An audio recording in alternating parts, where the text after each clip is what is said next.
then I don't know how much value that top 10 has. While Scott was a man of few words, our number 3 voice had the largest and most outrageous vocabulary in broadcasting. The number 3 football voice of all time, Howard Cosell. Howard Cosell is at number 3. How do you permit this to go on? This guy was the voice of all sports. I hated this man. I would love to see him involved in a 10-car pileup. They can't lay a glove on me. No one made the NFL bigger than Howard did. This is Howard Cosell. Speaking of sports, And the fact that he's not remembered as the greatest voice of the league is sad, because he is. That's absurd. All they got to do is roll a tape.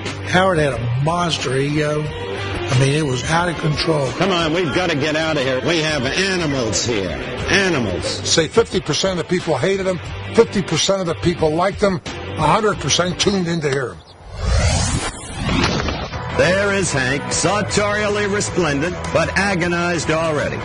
Love him or hate him, sports broadcasting changed forever when our number 3 voice stepped into the Monday Night Football booth in 1970. Touchdown, O.J. O.J. says the Bills hope to take advantage of Colt's strength and sucker him by using trap plays on him all night. Well, Howard was controversy, no matter where he was. And now the interception again, and that pass was unwisely thrown. He was a birth of the attitude announcer. It's just hard to believe that this Kansas City team has been able to do so little. I hated him because he came off as a know-it-all type of guy, and I knew he didn't know anything about anything. He's as fine a man as he is a ball player, and he's all there is of both, and that's O.J. Simpson. He brought a sense of journalistic integrity to what's going on, like, hey, don't just close your eyes to what's happening here. He was fearless to the point of antagonism. When are we going to do Bradshaw? I went to do a Monday night interview, and he said, I'm here with the number 1 flop in the National Football League, rookie quarterback Terry Bradshaw. Question number 1, Terry. Yo! Nobody ever put the quietus on me or tried, least of all Pete Rozelle, because if he did, I'd expose it. He was the one guy in that day and age who worked for the league, who really pissed the league off. I said the score is 12-0, and if you like field goals, we've got a game. He would say this is an absolutely awful game. Well, we don't have to worry about a Kansas City runaway. He's telling people to leave their sets. This game has died. He would not try to sugarcoat it, and that's what I liked about Howard Cosell.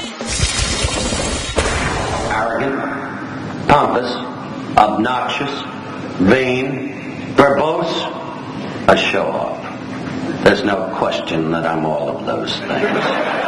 In today's world, everybody wants to be the way Howard was. Controversial, smart, spoke articulately, and sometimes spoke over our heads. And that's been their wont so often tonight at a time when they desperate their wont. W-O-N-T. Oh, Howard. You can't say Howard Cosell without imitating Howard Cosell. Never back down from a fight. Don't touch me.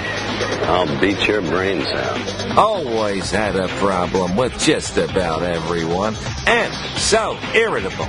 It's the jocks who played the game, right? They should be on the air, right?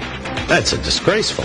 Howard Cosell will always be legendary, always be number 1 to me. Sometimes to be hated is to be loved, right? Didn't Freud say like love and hate are the same emotion or something? That's kind of Cosell's genius to me. They don't ask a lot of me, do they? This is ridiculous.